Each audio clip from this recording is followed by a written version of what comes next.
תודה רבה, ערב טוב לכולן, ברוכות הבאות, כל המשתתפות. טוב לראות אתכן, לשמוע אתכן, אתן מוזמנות להשתתף כאן בצ'אט, אנחנו מתחילות, כולן מוזמנות לרשום את השם בצ'אט, שם ושם אמא, בעזרת השם בסיום המפגש, אני כותבת לרבי באגרות קודש.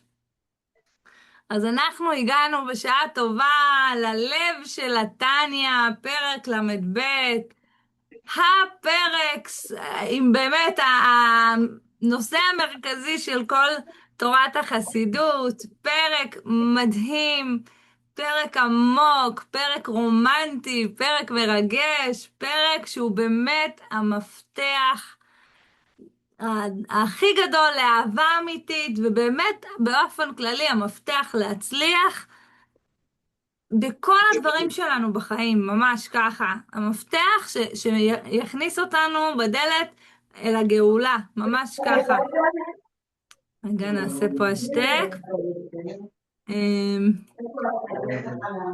אוקיי, מי שרוצה לומר משהו יכולה בשמחה לכתוב בצ'אט, אני יכולה לפתוח לה את המיקרופון בשמחה.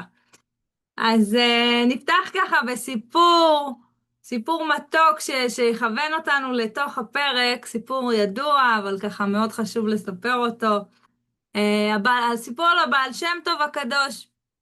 הבעל שם טוב בהיותו בן 5, אז אביו היה ככה על ערש דווי, מאוד מאוד חולה, ולפני פטירתו, לפני הסתלקותו, אז הוא קרא לבנו בן 5 ואמר לו, ישרוליק היקר, אני רוצה לתת לך מסר, ככה לפני שאני הולך לבית עולמי. וככה הוא לימד אותו שני דברים, שתי עקרונות חשובים מאוד לחיים. הדבר הראשון, אל תירא משום דבר, רק מהשם אחד. לעולם אל תפחד משום דבר, רק מהקדוש ברוך הוא. והדבר השני, אהוב כל יהודי בעומק נפשך ובעומק לבך, לא משנה מי הוא ומה הוא ואיך הוא. מה שלא יהיה, אהוב כל יהודי בכל לבך ובכל נפשך ובכל מאודיך. וזו הייתה בעצם הצוואה של אביו של הבעל שם טוב לבנו, הבעל שם טוב הקדוש, שאיתה הבעל שם טוב בעצם חי את חייו, ועם הצוואה הזו הוא סלל את כל שיטתו, ואיתה הוא ייסד בעצם את תורת החסידות. והרבי הריי"צ, רבי יוסף יצחק, האדמו"ר השישי של חב"ד, מספר על אותו סיפור, ואומר על אותו סיפור, שבדברים האלו שאמר לו אביו, נתן לו בעצם, לבעל שם טוב, צידה לדרך לכל החיים. ושזה סוד כל תורת השם, עבודת השם, כל תורת החסידות. והדבר הזה, המסר הזה, שהוא מלמד אותנו מהסיפור הזה, שזה באמת יכין אותנו ככה לתוך הכניסה שלנו, הלימוד שלנו, לתוך פרק ל"ב בתניא, הלב, שהוא אומר לו, אל תירא משום דבר, אל תאמין למציאות הגשמית, החומרית, אלא רק מהשם אחד, תתפוס רק מהנשמה, וממילא, אם תגביר את הצורה על החומר, תראה רק את האלוקות שבכל דבר, רק את אחדות השם, ורק זה מה שיעניין אותך, אל תחשבן לשום דבר חוץ מלקדוש ברוך הוא, אז ממילא התוצאה של זה, שתאהב כל יהודי, ואת זה אנחנו נגלה פה בפרק, זה בעצם הדגל הגדול שמלמדת אותנו, שאיתו אנחנו הולכים קדימה בתורת החסידות, שכדי באמת להצליח להתמודד עם כל מה שיש לנו בעולם הזה, כל הניסיונות האלו, וכדי להצליח להגשים את השליחות שלנו, וכדי להצליח לעורר בתוכנו רק רגשות חיוביים, ורגע של אהבה עצומה, אהבת השם, אהבת הזולת, ואהבת לרעך כמוך, אז המשימה שלנו היא להגביר את הנפש על הגוף. וזה בעצם מה שלמדנו. הפרק הזה מחבר אותנו לכל מה שלמדנו, הוא תוצאה של כל מה שלמדנו בפרקים האחרונים. ואני אסביר. אם אתם זוכרות, בפרק כ"ט, אז היה לנו פרק שהפרק הזה דיבר על מציאות של טמטום הלב, והאדמו"ר הזה כן נתן לנו שם הדרכה. הנפש הבהמית מפריעה לך? תיכנסי בה. יש לה ישות, יש לה גאווה, היא מפריעה לך. היא רוצה שיהיה לך טמטום הלב, היא רוצה שלא תרגישי. תני לה בראש, תצעקי עליה, תזכרי שזה לא מי שאת, היא חיצונית לך. היא החיצוניות, היא הקליפה, היא המעטפת, היא לא מי שאת באמת.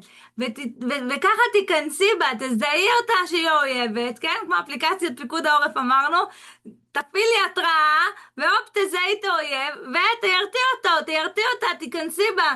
תעשי בעצם קטישה של האגו, שבירת הישות. ועל ידי הדבר הזה, בעצם, כשבן אדם שובר את האגו שלו, שובר את הישות, אז הוא מיד, זה מוריד לו את המחסומים מול האחר. בן אדם שהוא בגאווה, בן אדם שהוא רואה את האינטרסים שלו, אז הזולת הוא איום, הוא תמיד בתחרותיות מולו, ולכן אדם שהוא גאוותן, אז הוא תמיד באינטרס מול השני, הוא תמיד ביחסיות מול השני, ולכן הוא לא יכול להיות פנוי להגיע למציאות של אהבה אמיתית של הזולת. הוא רק מרוכז בעצמו. ואחרי שעשינו את המהלך הזה של שבירת האגו, אז בפרק ל' אנחנו התקדמנו ולמדנו בעצם את הסרת השיפוטיות. אומר לך האדמו"ר הזקן, מסתכלת על הזולת, ואת אומרת איך הוא ככה וככה? אז לא, אומר לך האדמו"ר הזקן, את לא יודעת מה מקומו שגורם לו לחטוא, את לא יודעת איזה יצר הרע יש לו, אולי לכן. ולכן הוא אומר לך, אם את רוצה לעשות השוואות, אז תדעי שלא באמת אפשר לעשות השוואות, ואת צריכה לעשות השוואות ביחס ליגיעה שלו, ואיפה הוא ביחד, מה הוא קיבל, אנחנו לא יודעים מה כל אחד עובר, ולכן אומר לנו האדמו"ר הזקן בפרק ל', תהי בענווה אמיתית, אי אפשר לשפוט, אפילו הקל שבקלים יכול להיות שהוא עושה עבודה פנימית אדירה, ולכן באופן אוטומטי, זה מוביל אותנו לכיוון פרק ל"ב, הפרק של אהבת ישראל, של לב, של אהבה. אז באופן אוטומטי, לפי ההוראות של פרק ל', אם אני מסירה את המשקפיים הביקורתיות, השיפוטיות, אז ממילא עוד מחסומים יורדים, וממילא אני הרבה יותר פנויה להסתכל על השני בעין טובה יותר. ואז אנחנו מתקדמות עוד צעד משמעותי לפרק ל"א, כאשר בפרק ל"א עושה לנו האדמו"ר הזקן סדר, והוא אומר לנו, את צריכה להכיר את עצמך, תעשי הפרדה בין הנשמה לגוף. תסתכלי על עצמך, תעשי מעבר כן? תעשי הבחנה שאת לא באמת הנפש הבהמית, הנפש הבהמית רוצה להפריע לך, היא רוצה להפיל אותך לעצבות, לחוסר תפקוד, אבל לא, תראי, תשתמשי בזה לחשבון נפש, תהפכי את זה למרירות, וממילא תעלי למקום של שמחה, למקום שעושה תשובה, למקום שמתקן, ותביני ותיכנסי לשמחה מתוך הירידה לצורך העלייה בעצם שאת חובה. ואז ממילא יהיה לך שמחה גדולה שהנשמה יוצאת מהשבי. כשאת מרגישה את ההבדל הזה, את ההתגברות הזו של הנשמה האלוקית יוצאת ממאסר הגוף, אז את מבינה שבתוך עצמך יש הפרדה מוחלטת בין הנפש האלוקית לנפש הבהמית. את מבינה שאת צריכה לעשות תיחום. זאת נפש בהמית, לקרוא לדבר בשמו. וזו נפש אלוקית, ואותה אני רוצה לגלות, אותה אני רוצה לבטא בחיים שלי, אותה אני רוצה להגשים. והנפש הבהמית רק רוצה להפריע, והיא מתנהגת מכוער, והיא מכניסה לי מחשבות זרות ורגשות שליליים. והתנהגויות, כן, זה מתבטא בלבושים, מחשבה, דיבורים לא טובים, מעשים לא טובים חס ושלום. אז אני, בפרק ל"א, זה הגשר הישיר שמחבר אותנו לפרק ל"ב. למה? כי בפרק ל"א מלמד אותנו אדמו"ר הזקן, את צריכה לא לחשוב שאת רעה, חס ושלום, אלא את צריכה לזכור שאת טובה. תפרידי בין ההתנהגות לבין מי שאת באמת. תפרידי בין הגוף לנשמה, בין הנפש הבהמית לנפש האלוקית. ואז אנחנו מתחיל להוביל אותנו, תכף אנחנו ניכנס לפרק, מוביל אותנו האדמו"ר הזקן, כשאת מסתכלת על עצמך בכזו הפרדה, עכשיו את בשלה להגיע לאהבה אמיתית, ולהסתכל גם על הזולת בהפרדה, ולא להאמין בעצם לגוף שלו, ללבושים שלו, לדעות שלו, להתבטאויות שלו, להתנהגויות השליליות שלו, ולהסתכל פנימה, ליהלום שנמצא בתוכו, לאמת שבו, לנשמה האלוקית שבתוכו, לתינוק הטהור והקדוש שבתוכו. וכל זה, נשים יקרות, תדמיינו שאם אנחנו נצליח לעשות את העבודה המדהימה הזאת של פרק ל"א בתוכנו, כמה כוח זה ייתן לנו, כמה אמון בעצמנו זה ייתן לנו,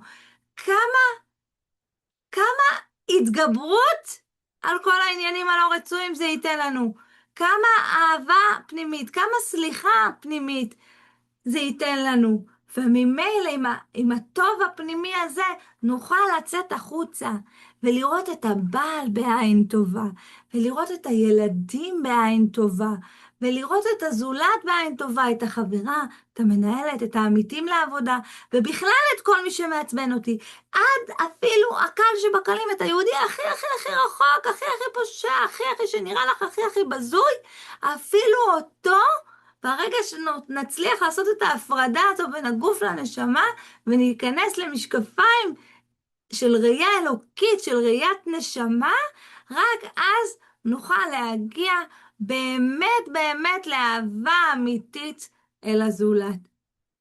והדבר הזה הוא אדיר. אתן יודעות שהשבוע יצא לי לעבור ליד בית ספר של חינוך מיוחד. ויצא לי לראות שם את התלמידים באיזושהי סיטואציה, וממש אני מדברת על חינוך מיוחד, תסמונת דאון ופיגור, ודברים שמה שנקרא מתבטאים בחיצוניות. וככה הלכתי עם הבת שלי, בקיצור, ככה היא ראתה, יצא לה לראות את זה גם, והיא ככה בעתה, היא לא כל כך יצא לה להיפגש עם כאלו מראות. מי שלא עובדת עם חינוך מיוחד פחות יוצא לה להתקל בזה, אלא אם כן יש ילד כזה בשכונה. והיא ככה הייתה עמומה לרגע, ושיתפה אותי ככה ברגשות שלה סביב זה.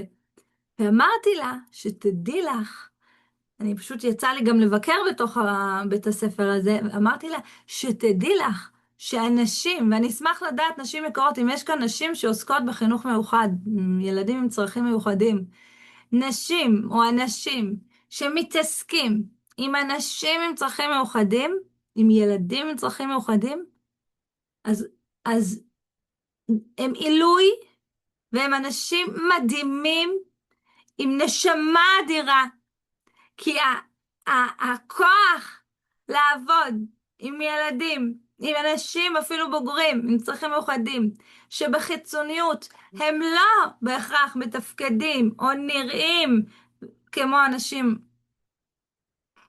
רגילים, כן, כמו שנהוג לומר בעולם, ואפילו סיעודיים, וכן, יש הרבה עניינים חיצוניים שככה יכולים להפריע בנפש הבהמית, והם בכל זאת עובדים איתם. זה אך ורק מהמקום של ראיית הנשמה, שהם מבינים שהילדים האלו זה נשמות גבוהות ומיוחדות, שכתוב ממש הרבה צדיקים, ממש מסופר עליהם, גם על הרבי, שממש קמים בפני הורים לילדים כאלו, כי זה נשמות מיוחדות שירדו לעולם.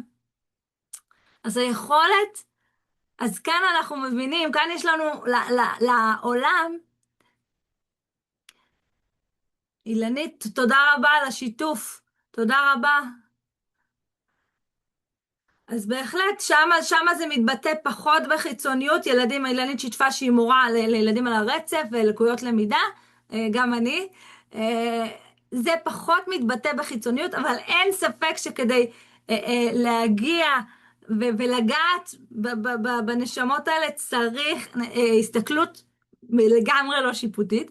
ובהשגרה הפרטית יוצא ככה למי שבכל אופן בעולם החינוך המיוחד, אז יש לנו יותר פניות, יש לנו יותר הכלה לילדים האלו, ולא עולה בדעתנו את אותה הסתכלות שאנחנו מסתכלים על הילדים המיוחדים האלו, כן? או היום, ברוך השם, שיש מישהו עם נכות, כן? מישהו עם כיסא גלגלים, מישהו עם נכות כלשהי, אז מנסים, עוזרים לו באוטובוס, בעזרת השם, כן? אנחנו בעין טובה לעם ישראל. וזה ברור שצריך ככה להתייחס ולעזור ולגשת ולחייך וכן, לנסות להיות בטוב. ולעומת זאת, כשאנחנו עומדות מול אנשים רגילים, מעצבנים, כן, אז פחות מול הבעל שהוא מאיר ומרגיז, כן, או מול החמות ההורים וכולי, יש כל מיני, כן, כל מיני דינמיקות. אז לפעמים שם אנחנו פחות חושבות, רגע, בואו נכיל, יש פה נשמה מיוחדת. אז לא, אומר לנו אדמו"ר הזקן, אנחנו נלמד היום איך להכיל נשמות. לא משנה באיזה גוף הן מגיעות, בגוף שמתקבל על הדעת או לא מתקבל על הדעת, אנחנו נלמד להכיל נשמות. אז עכשיו אנחנו נצלול לתוך הפרק המדהים הזה, פרק ל"ב, שבאמת הוא מאוד מאוד מרגש, הוא מאוד מאוד נוגע ללב, אפשר לקרוא אותו באמת בלי סוף פעמים. אז אני עכשיו אעשה שיתוף מסך, אנחנו נפתח את פרק ל"ב, אני מאוד ממליצה לכם, מי שאיתי, לא רק להאזין, גם באמת להסתכל על האותיות. אז אנחנו בפרק ל"ב.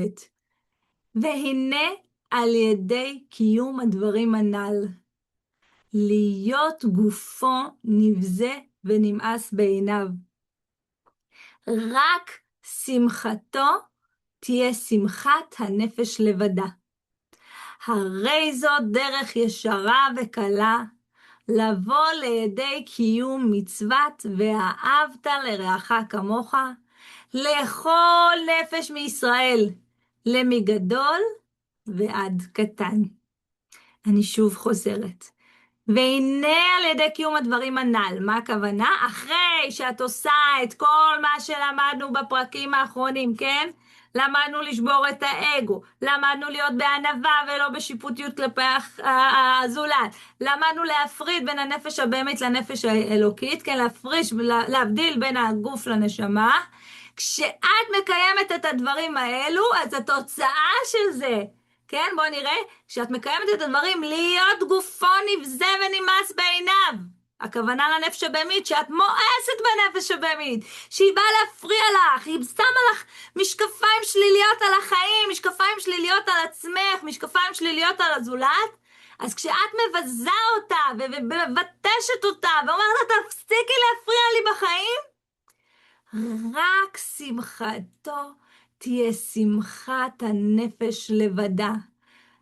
יישאר לו כשהוא יזיז וידחה את הנפש הבהמית ויבטש אותה, אז תהיה לו, הוא יעשה עיקר אך ורק מהנשמה, תהיה לו שמחת הנפש לבדה.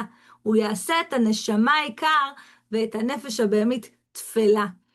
הרי זו דרך ישרה וקלה, לבוא לידי קיום מצוות ואהבת לרעך כמוך. כשאת תעשי את הגוף תפל ואת הנשמה עיקר, את הנפש האלוקית עיקר, אז זו הדרך הכי ישרה והכי קלה לבוא לידי קיום מצוות ואהבת לרעך כמוך. לכל נפש מישראל, למגדול ועד קטן. לבעלך, לחמותך, לבוס המעצבן, לשכנה הנודניקית, לעבריין, לפוליטיקאי הזה והזה, באמת, כאילו, ממש ממש לכל נפש מישראל, למגדול ועד קטן. אומר לנו האדמו"ר הזקן, ברגע שאנחנו מסתכלים על הנשמה, אנחנו מסוגלות לאהוב כל יהודי. תחשבי על קשרים שיש לך בחיים, על דינמיקות מורכבות, תחשבי על טראומות ילדות, תחשבי על משקעים רגשיים שיש לך, אולי מול אימא, אולי מול אבא, אולי מול אחות, אולי מול כל מיני אנשים בעולם שלנו שאנחנו סוחבים איתנו משקעים. למה היא עשתה ככה, ולמה היא לא עשתה ככה, ולמה היא הגיבה, ולמה פגעו בי? כל הפעמים שנפגעת. אם את עכשיו מסתכלת על הזולת, שהוא נשמה אלוקית, וכל מה שהוא עשה זה תוצאה של נפש באמת שנתנו לו. זה לא מישהו באמת, הוא באמת אוהב אותך. הבן אדם שמולך באמת אוהב אותך, ורוצה בך, ומאמין בך, ומעריץ אותך. והוא באמת טוב בתכלית הטוב, כי הוא חלק אלוקא ממעל ממש. אז אם את מסתכלת ככה, ותכף נלמד איך לעשות את זה, כן? זה לא כזה פשוט, אבל תכף האדמו"ר הזקן ייתן לנו ממש את הדרך לשם. אז כשאנחנו נסתכל בעיניים האלו, אנחנו נוכל להתרפות מכל כאב. ואני אספר לכם סיפור. אחרי מלחמת העולם השנייה, אז המון פליטים שהגיעו מרוסיה והגיעו לגרמניה, אז הם היו שם והתמקמו שם אחרי המלחמה. והיה שם איזשהו יהודי, ככה בקהילה היהודית, היה שם איזשהו יהודי, איך נגיד את זה במילים עדינות, עם יהודי מפוקפק, כן? יהודי מפוקפק, ככה עם הרבה בעיות התנהגותיות, נגיד את זה בשפה של מורה, והוא פתח בעצם איזשהו מקום בילוי מפוקפק, שבו עושים עבירות כאלה ואחרות. בקיצור, כן, בקיצור, איזשהו פושע כזה, משהו כזה. ואותו יהודי ישב לו על הלב, לא הלך לו, והוא התעצבן, והוא התבאס, וכאב לו כל מיני דברים. והוא חיפש למי לפרוק את הכאב שלו ואת המצוקה שלו. והוא ניגש לאחד החסידים, חסיד חב"ד שהיה שם בעיירה, הוא ניגש לרב ישראל לוין. והוא משתף אותו ומשתף אותו ומשתף אותו, והרב מקשיב לו, כן, ומנסה לשמח אותו, וכולי וכולי, וככה הם מדברים במשך זמן, ואז הוא הולך, אותו יהודי. ניגשת אליו הבת שלו, הבת של החסיד, ואומרת לו, אבא, איך יכולת לשבת ולדבר עם הבן אדם הזה שאין לו שום מעלות נראות לעין? איך יכולת לשבת ולדבר איתו כל כך הרבה זמן? אז ענה לה אבי החסיד, אמר לה, אדרבה, כך אנחנו זוכים לקיים אהבת ישראל בטהרתה. לעזור ליהודי אחר, שאתה יודע שמשהו יצא לך מזה, או יעזור ליהודי אחר, שאתה אוהב אותו, והוא חמוד, והוא מוצא חן בעיניך, וכיף לך איתו, זה אהבת ישראל שככה באה בקלות, שהיא זורמת לך בטבעי. אבל לעמוד מול מישהו שהוא כולך נרתע בטבעיות שלך, ושל הנפש הבהמית, אז שמה זו הזדמנות לקיים אהבת ישראל בטהרתה. אז בפעם הבאה שאנחנו פוגשות מישהו מאתגר, ברגשית, מאתגר אותנו, מישהו שמפעיל אותנו, תזכורנה שיש לנו הזדמנות לקיים אהבת ישראל בטהרתה. ואני אספר לכם עוד סיפור מדהים לפני שככה נמשיך בפרק. מסופר על חסיד שניגש אל הרבי, והרבי אמר לו כזה דבר, אתה יודע מהי מצוות אהבת ישראל? אתה יודע איך באמת מקיימים ואהבת לרעך כמוך? אז אומר לו הרבי, תשמע, מצוות אהבת ישראל היא לתת ליהודי כל מה שהוא צריך. לא משנה מי הוא ומה הוא, ואם הוא מסוגל להחזיר או לא מסוגל להחזיר, זה לתת לו בלי לחפש לקבל בחזרה. לתת לו בגשמיות ממש, ברוחניות ובגשמיות. ואז אמר לו הרבי, לך יש אטליז. אני מברך אותך שיהיה לך הצלחה באטליז, ואני מבקש ממך שכל יהודי שייכנס לאטליז ויהיה לו צורך לצורכי השבת שלו, תיתן לו בין אם הוא משלם ובין אם לא. אותו חסיד יצא מהרבי, והוא ידע שהוא קיבל הוראה מהרבי, ולא משנה מה הוא הולך לקיים אותה. והוא ידע שהוא יפסיד מזה כסף. שהוא ידע שיש אנשים שמגיעים, ואין להם כסף לשלם, והם הבינו שאפשר לקבל בחינם, ולאט לאט יבואו מפה לאוסן וכו' וכו', והוא ידע הוא ידע שיהיה לזה מחירים. אבל הוא שמח על הרבי שהברכה שלו תעזור לו. ובאמת כך היה. הוא נתן ונתן גם לאנשים שלא שילמו, ואיכשהו הוא מספר, הכל הסתדר מבחינת הכספים. תודה להשם, הכל הסתדר, והייתה ברכה והצלחה מרובה. ברוך השם. אז זה העניין של אהבת ישראל אמיתית, ואהבת לרעך כמוך. כמו שאתה אוהב את עצמך, ממש ככה תאהב את הזולת. אצל חסידים יש משפט עוד יותר, במדרגה עוד יותר גבוהה, שהם אומרים, הלוואי ונאהב את עצמי, כמו שאני אוהב את הכמוך, כמו שאני אוהב את הזולת. כלומר, בעזרת השם, משתדלים להגיע למדרגה של אהבת ישראל אמיתית. אז אנחנו עכשיו נמשיך.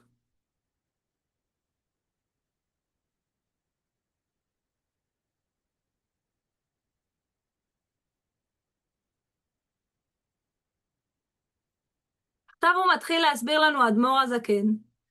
למה ואיך בדיוק אני יכול להגיע לכזאת אהבה? אבל הוא מעצבן אותי, אבל הוא לא נראה לי. אז הוא מתחיל להסביר לנו אדמו"ר הזקן. כי מאחר שגופו נמאס ומתועב אצלו, כן, מאחר שביטשת את הנפש הבהמית וביטלת אותה והבנת שהיא לא האמת שלך, והיא לא האמת של הזולת, והנפש והרוח, מי יודע גדולתן ומעלתן בשורשן ומקורן באלוקים חיים. מה אומר פה האדמו"ר הזקן? מי יודע גדולתן? הנפש והרוח של הזולת. את חושבת שאת יותר טובה מהזולת? את רואה מישהי אחרת שאת אומרת, נו, את כועסת עליה, את אולי אפילו קצת מזלזלת בה, אולי את לא תופסת ממנה. בחיצוניות היא נראית לך, או הוא נראה לך, אדם פשוט, אדם בזוי, אדם ממש, יש אנשים ממש מטריסים, זה באמת, יש מצבים בחיים שמאוד מאוד מאתגרים אותנו באהבת ישראל. לא סתם בית המקדש נחרב בשל שנאת חינם, כי זו מציאות מאתגרת. אומר לך האדמו"ר הזקן כזה דבר, מי יודע גדולתן ומעלתן בשורשן ומקורן באלוקים חיים. יש פה שתי מדרגות. אומר לך האדמו"ר הזקן, כשאת רואה את הזולת, ואת חושבת עליו דברים מסוימים, אומר האדמו"ר הזקן, את לא באמת יכולה לדעת מה גודל הנשמה. כמו שדוד המלך ממש יצא ממהירות המואביה, כן? אז אנחנו לא יודעים בסוד הנשמות, יכול להיות, אומרים שזה ממש עולם הפוך ראיתי. כמו שממש עובר, כן? כשיש לה, העובר בבטן האם, מה שפתוח סגור, ומה שאצלנו פתוח אצלו סגור, מה שאצלו סגור אצלנו פתוח, כן? עם הראש הוא הפוך, עם הראש בין הברכיים, הטבור אצלו פתוח, אצלנו סגור, עיניים אצלו עיניים סגור, הפה סגור, כן, הוא לא אוכל, הוא דרך הפה, הוא אוכל דרך הטבור, אצלנו הפה פתוח וכולי, הכל הפוך, אותו דבר, זה השתקפות של עולמות עליונים. כאן בעולם הזה, לפעמים אנחנו רואים אנשים גדולים, יכול להיות שבסוד הנשמות, לנשמות יש סדר השתלשלות, יש עולם האצילות, כן? יש את סדר העולמות, אצילות, בריאה, יצירה, עשייה, אנחנו לא יודעים מאיזה עולם הוא הגיע. יכול להיות מאוד שהתורה מולך, אדם פשוט, שהוא בכלל אפילו לא שומר תורה ומצוות, כולו קעקועים, כולו עבירות מכאן ועד להונולולו.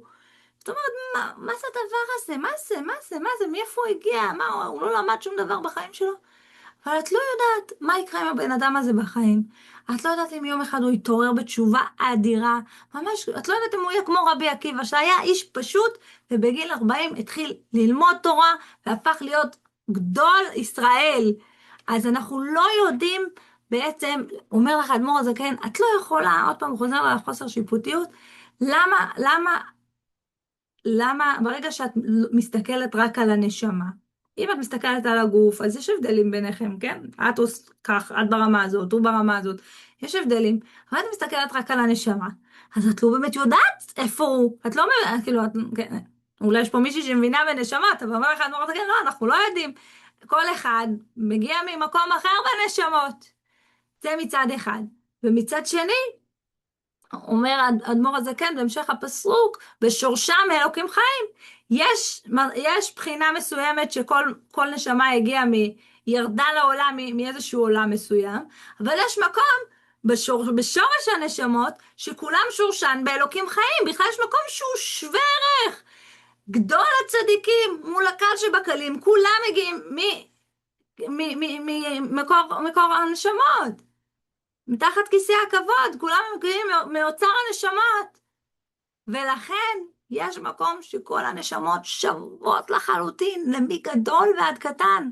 ולכן אין לנו באמת אפשרות להגיד, הוא טוב, הוא לא טוב, הוא יותר, הוא פחות. לא. אם אנחנו מסתכלים על הנשמה, כולנו כאחד. ולכן אין לנו אפשרות באמת לעשות השוואות, אין להם אפשרות לשפוט. ואדרבה, אם אנחנו כולנו אותו דבר, ואם אתה נשמה אלוקית, וכולך, ויכול להיות שאתה ממש נשמה גבוהה, וגם אנחנו כולנו מאותו מקור הנשמות, אז אני אוהבת אותך, כי אתה נשמה קדושה. וזה מה שאומר לנו אדמו"ר הזקן, תבואי בענווה מול השני. זה האסטרטגיה. תבואי בענווה. את לא יודעת מול מי את עומדת. את לא יודעת. יכול להיות שאת עומדת מול אדם גדול, וזה מזכיר לי אני יודעת, כן, זה לא בדיוק ממחיש את העניין הזה, אבל פעם שהייתי בשירות הצבאי שלי, אז זכיתי לשרת בחיל מודיעין, ושובצתי באחד הבסיסים המסווגים ביותר בארץ. וממש בחודש הראשון שלי בבסיס, אז היחידה כולה, אני הייתי ממש רק בהכשרה הראשונית, באגף של המתחילים, וכל היחידה כולה, כל הקצונה, כולם, יצאו לאיזושהי חופשה. יצאו לאיזושהי פעילות של פעילות גיבוש של כל החיילים בקיצור, כל היחידה. טוב, אז כשכל היחידה יוצאת, אז מי צריך לשמור? הרי כולם יצאו. אז היחידים שלא הוציאו אותם זה אלה שרק התחילו, שלא בטוח הם יישארו באותה יחידה. ושמו אותי בבוט ככניסה לבסיס הזה עם נשק, שעזבו שלא ידעתי בכלל איך להשתמש בו. שמו אותי.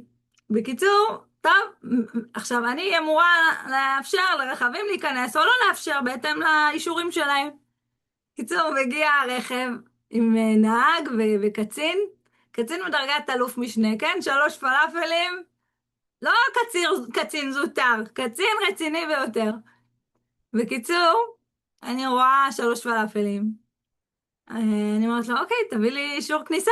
אני ככה, אני בת של שוטר, של איש ביטחון, אני הולכת ככה, ישר פלס. אני אומרת לו, תביא לי אישור כניסה. אמר לי, אין לי אישור כניסה, תכניסי אותי.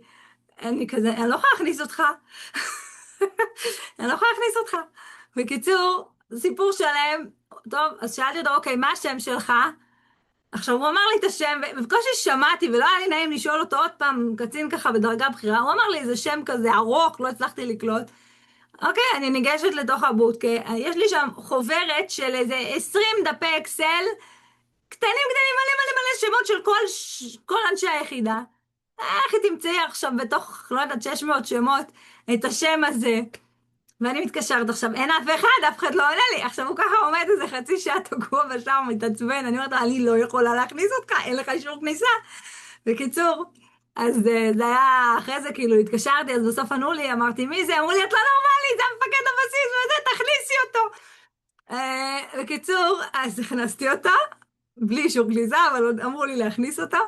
וזהו, ואני כאילו, אחרי זה, קיצור, עשו עניין שלם, אבל אני מבחינתי, אני לא יודעת מי הבן אדם, לא אישרתי. וזה ככה מזכיר לי שאת עומדת מול מישהו, את לא יודעת מי הוא ומה הוא, את לא יודעת. אז תבואי בענווה, כן, במקרה הזה עשיתי נכון, אבל כשאת עומדת מול יהודי, ואת תקפד עליו, ובאמת זה קורה, מה לעשות, זה קורה לנו הכי הרבה בתוך הבית. כשאת עומדת מול הילד שלך, ואת מתוסכלת ממצבו, ולמה הוא לא מתקדם, ומה הוא, ולמה הוא ככה, ולמה הוא ככה, ואת אומרת, רגע, מי אמר שצריך בחיים רק את ההישגים האלה? מי אמר שצריך ציונים כאלה? מי אמר שצריך רק שכר כזה, משכורת כזאת? מי אמר שצריך רק מעמד כזה? לכי תדעי איזה נשמה בעלך. לכי תדעי בעלך, אולי בעלך הוא רבי עקיבא. אתם יודעות, פעם שהייתי אימא צעירה, שהבן שלי הבכור היה תינוק, והוא היה תינוק קשה, והיה, באמת, כאילו, התינוק לא מבוסת חושים, בקיצור, היה לו סיפור שלם, תינוק שבכה בלי הפסקה כל הזמן, יום ולילה. וזה לא רק אני אמרתי.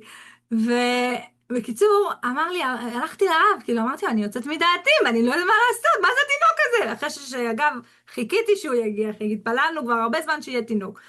אז זה לקח זמן. אז בסוף אמרתי, מה זה הדבר הזה? אז הרב אמר לי, תגידי לי, אם הייתי אומר לך שהתינוק הזה הוא נשמה של רבי עקיבא, איך את היית מגיבה? באותו רגע התעשתתי ואמרתי לעצמי, אם זה רבי עקיבא, סליחה, הוא אמר לי, אם זה הנשמה של רבי שמעון בר יוחאי. אמרתי לעצמי, אם זה הנשמה של רבי שמעון בר יוחאי, שיבכה כמה שהוא רוצה, אני מטפלת בו יום ולילה בשיא הכוח, אני אימא של רשב"י. בקיצור, התמלאתי כוחות. אז אותו דבר, כשאת עומדת מול בעלך, והוא מוציא אותך מהכלים, ואת עומדת מול אחד הילדים, הוא מוציא אותך מהכלים, ואת עומדת מול ההורים שלך, את לא יודעת, מול אחותך, מול אחיך, את לא יודעת, כן, אני בכוונה נוגעת במשפחה הקרובה, כי דווקא שם יוצא יותר קישקה, כן? מול הגרוש, לא יודעת, בקיצור, יוצא יותר קישקה. אז נכון, אני לא חס ושלום שופטת, אם אנחנו נופלות לרגשות האלה, כולנו יחד באותה סירה של הנפש הבהמית, והיא באה להטריף את כולנו, אבל אנחנו צריכות לזכור, אולי מי שעומד מולך הוא רשב"י, אולי מי שעומד מולך הוא נשמה עליונה.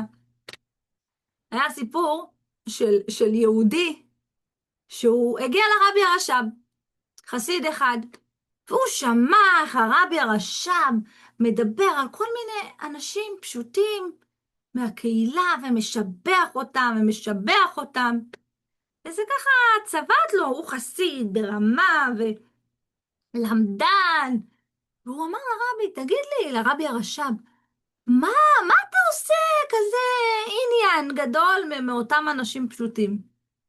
לרבי ענה לו, תדע לך שיש להם מעלות, גם להם יש מעלות גדולות. אז טוב, הוא לא הבין. אז הרבי אמר לו, תגיד לי, והוא ידע שהוא סוחר באותו חסיד, הוא גם סוחר באבנים יקרות. הוא אומר לי, תגיד לי, אתה סוחר באבנים יקרות, נכון? תראה לי אותן. הוא אמר לו, בוודאי, בוודאי. ואז הוא פרס לפניו, הוא אמר, תראה, יש לי כאן אבנים יקרות, אבל אי אפשר לראות אותן באמת, כי רק מול אור השמש אפשר לראות אותן. אבל, ואז הוא פתח, הוציא איזה אבן מיוחדת, אמר, אבל האבן הזאת, תדע לך רבה, היא פלא פלאים. אבן הזאת היא פלא פלאים. הרבי הרש"ב לוקח את האבן, מסתכל עליה, מסתכל, אומר, אני לא רואה שום דבר מיוחד באבן הזאת. אז עונה לו החסיד, או, בשביל לדעת שהאבן הזאת היא פילה פליים, צריך להיות מייבין, צריך להבין בתחום. אז הרבי הרש"ב ענה לו, תדע לך, יהודי, נשמה של יהודי היא פלא פלאים, וכדי לראות את זה צריך להיות מייבין. אז אנחנו לא מייבין, אנחנו לא יודעים לראות נשמות. אבל אומר לנו אדמו"ר הזקן, תבואו בענווה. אתם לא יודעים איזה נשמה עומדת מולכם. אולי גדול הדור, אולי נשמתו של משיח, אולי, את לא יודעת. ולכן מאוד מאוד מאוד חשוב לבוא ככה בתנועה של ענווה. יש עוד סיפור מתוק, היום אני בעיקר סיפורים, כי הפרק הזה הוא פשוט מתיקות, אנחנו נלמד אותו לאט לאט, אני לא רוצה להריץ אותו, כי הוא פרק של לעבד לגלות, לעבוד את הנפש על החומר, ממש, לתת מקום לנשמה שתגבור על הגוף. היה סיפור על הרב יחזקאל פייגין, שהוא היה אחראי ככה על הבחורי ישיבות בתקופתו של הרבי הרייץ, והייתה תקופה מאוד מאוד מאוד קשה, שהיה קשה מאוד היה קשה מאוד לממן בעצם את הישיבות, להחזיק את הישיבות, להחזיק שם את הבחורים, את האוכל לבחורים, שיהיה להם כוח פיזי פשוט ללמוד תורה. וממש הוא נאבק להתרים, וממש הוא עבד מאוד מאוד מאוד קשה על כל שקל, כן? זה לא היה שקל, על כל מטבע שם, על כל דולר. ואז הוא שמע שעושים הרבה פעילויות לילדים שאינם שומרי תורה ומצוות, כן? עושים להם כנסים וכינוסי תורה ופסוקים, וקונים להם ממתקים בשפע, לילדים שלא שומרים תורה ומצוות.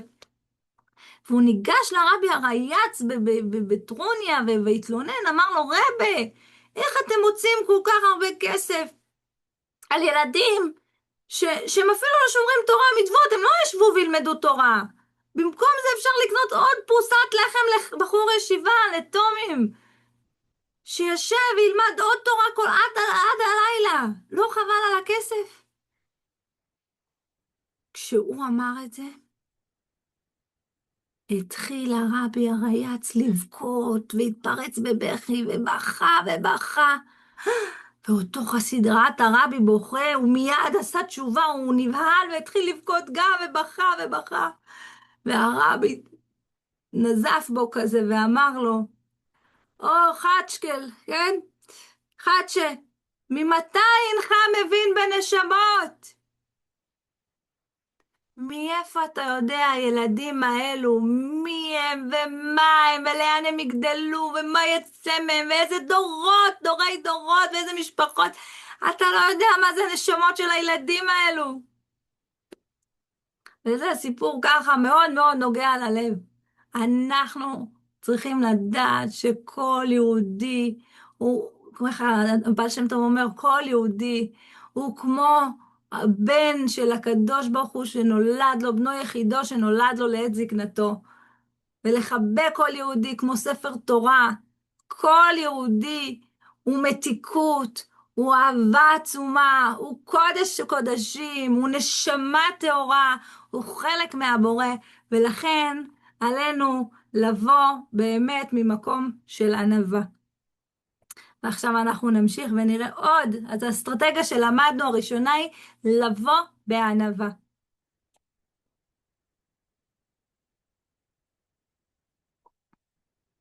אז הוא אמר לנו, כן, כי מאחר שגופו נמאס ומתועב אצלו, והנפש והרוח, מי יודע גדולתן ומעלתן בשורשה, אנחנו לא יודעים מה ההבדל בינינו בנשמות, הוא מקורן, ועוד דרגה שנייה, ומקורן באלוקים חיים, הנשמות כולן בכלל המקור שלהם שווה, כולנו אין בינינו הבדלים, כלומר, אז אין לך מה לאהוב או לא לאהוב את השני, כי את והוא זה אותו דבר.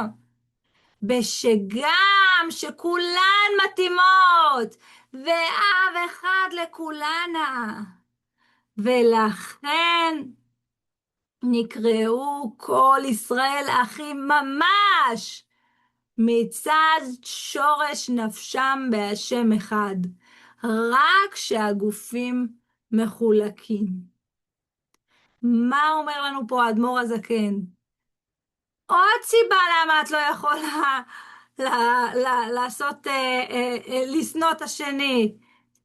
כולן מתאימות ואב אחד לכולנה, ולכן נקראו כל ישראל אחים ממש. כולנו באנו מהשם יתברך, כולנו אב אחד, כולנו כל הנשמות שלנו מגיעות מאותו מקום, מצד שורש נפשם, רק שהגופים מחולקים. זה ממש כמו שאני ואחי ואחותי באנו מאותו רחם, מאותה אימא, אז ככה כל עם ישראל. תדמיינו שאנחנו, אני והאחים שלי, אתם והאחים שלכם, יש לנו בעצם, הגענו מאותו שורש, הגענו מאותה אימא, מאותו אבא, רק שאנחנו בגופים נפרדים. אותו דבר, הנשמות, לא רק של האחים שלי, הנשמה שלי ושל השכנה, אנחנו אחיות. אנחנו ממש אחיות, אני ואתן אחיות. למה? כי השורש נשמה של כולנו זה מהשם אחד. ולכן כל ישראל זה גוף אחד, רק שהגופים מחולקים. זה ממש כמו שיש בגוף, יש יד ויש אוזן ויש אף ויש כתפיים ויש רגליים, כל אחד הוא איבר אחר. אבל באמת כולנו גוף אחד, וכמו שהיד חלילה לא תוותר על היד השנייה, והאף לא יוותר על העין, והעין לא תוותר על הפה, והפה לא יוותר על האוזן, והאוזן לא תוותר על הרגל, כן? אין דבר כזה שאנחנו נגיד, לא, לא, לא, זה אני לא רוצה אצלי בבית. לא, אותו דבר. עם ישראל הם גוף אחד, אב אחד לכולנה. כולנו אחים ממש, אנחנו אותה נשמה, מקורנו מאותו מקום בדיוק. ולכן חשוב כל כך, אומר לנו האדמו"ר הזקן, חשוב כל כך לזכור שאנחנו, וכל יהודי יש לו תפקיד, כל יהודי הוא חלק מהבורא, כל יהודי הוא אח שלי ממש, גם אם גופו שונה. כתוב, אתן יודעות, שאומר לוט לאברהם, כי אחים אנחנו, כן? אל תריב איתי, כי אחים אנחנו. אז מה הכוונה אחים? אז אומר רש"י, דומים בקלסתר פנים. אז למה כאן רושם האדמו"ר הזקן, אחים ממש? מה הכוונה לממש? אלא לא רק, זה לא שאנחנו רק דומים, אנחנו שייכים לאותו עם, לאותה קבוצה. אנחנו אחים ממש, הנשמות שלנו, כמו שהנשמה של הבן הבכור שלי והבת הקטנה שלי יצאו שתיהן ממני, ככה גם אני וגם את, שתינו יצאנו מהשם יתברך, גם אני, כולנו אחים, כל עם ישראל אחים ממש, ולכן אנחנו גם ערבים זה לזה, לכן אנחנו נראה בהמשך הפרק כמה האחדות היא כל כך חשובה, כמה האחדות וההבנה שלכל יהודי יש תפקיד בעם ישראל, ואין מציאות כזאת של הוא צודק והדרך שלו נכונה וצריך לעשות ככה, לא צריך לעשות ככה, לא, לכל יהודי יש את החלק שלו, את השליחות שלו, את התפקיד שלו. זה כמו שבגוף של היהודי, בגוף האדם, יש לעין את התפקיד לראות, לידיים את התפקיד לגעת, להשית, כן, לשים צדקה, לרגליים יש את התפקיד להוליך את כל הגוף. אז מי יותר נעלה, הרגל או הראש, המוח שהוא השכל המבין? נכון, השכל הוא המבין, אבל בלי הרגליים הוא לא זז לשום מקום, ובלי הידיים הוא לא יכול לקיים את המצווה, ולכן זה תלוי בזה, אחד צריך את השני. אני אסיים בסיפור אישי קטן, וזו אנקדוטה, שפעם עבדתי באיזשהו בית ספר, והייתה שם מורה, שהיה לי ככה, אני מודה, היה לי קפדות עליה והיה לי טרוניות, לא הייתי מרוצה מכל מיני דברים בעבודה שלה, ביחס שלה לתלמידים. אמ, ו... באחת ההזדמנויות גם המנהלת לא הייתה מרוצה ממנה, ויצא לה לפנות אליי בנושא הזה, מתוקף תפקידי שם. אמרה לי, מה את אומרת על לא משנה, על כל מיני עניינים. ו... אמ, ואני אמרתי, אני מעדיפה לא להגיד כלום, לי גם ככה קשה איתה. אני לא רוצה להיות זאת שאומרת. ואז היא אמרה לי כזה דבר. היא אמרה לי, תדעי לך שהמערכת, היא דיברה על מערכת החינוך, כן, על בית הספר, המערכת צריכה גם מורה כזאת. היא צריכה גם מורה כזאת, וגם מורה כזאת, וגם מזכירה כזאת, וגם כזאת. כאילו, המערכת צריכה אנשים עם כישורים שונים. היא יודעת לתת לבית הספר את האור הזה, והיא יודעת לתת את הכישרון הזה, והיא יודעת להביא את היכולת הזאת, וכל אחת מביאה איתה משהו. אז נכון, גם לכל אחת יש חסרונות, נכון? היד לא יודעת לראות, הפה לא יודע להריח, נכון? העיניים לא יודעות למשש. אז כל אחד יש לו את החיסרון שלו, אבל בשביל זה אנחנו משלימים. ואם אנחנו נבוא בענווה, שאנחנו לא יודעות מול מי אנחנו עומדות, איזה נשמה עומדת מולנו, ואנחנו נזכור שהצד שמולנו, היהודי שמולנו, לא רק שהוא פלא פלואים, לא רק שהוא פלא פלאים והוא נשמה אלוקית, אלא גם אני צריכה אותו. אנחנו אחד, הוא גם משלים אותי, והוא גם אח שלי, אנחנו הגענו מאותו מקור, ואנחנו ממש כגוף אחד. אנחנו נעצור כאן, אנחנו נראה, פשוט ממש בפרק עכשיו הוא מתחיל עוד עניין חדש, אנחנו נמשיך אותו בעזרת השם בשבוע הבא. פרק מקסים, אנחנו נמשיך ללמוד את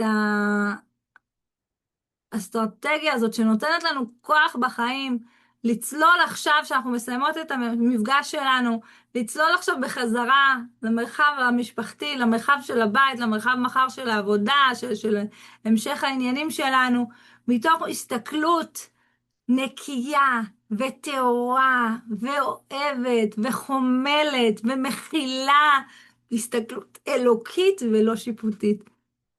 אז יהי רצון שנזכה כולנו להמשיך להיות ככה בעין גאולתית, ולזה הרבי מלובביץ' אומר, תפקחו את העיניים, תכניסו את הגאולה לחיים שלכם, תסתכלו בעיניים של גאולה, בעיניים טובות, בעיניים אלוקיות, תראו, תחפשו את הקדוש ברוך הוא כאן בעולם, תחפשו את האלוקות, תחפשו את האור של העולם הזה, ובעזרת השם זה יביא לכם גאולה לחיים.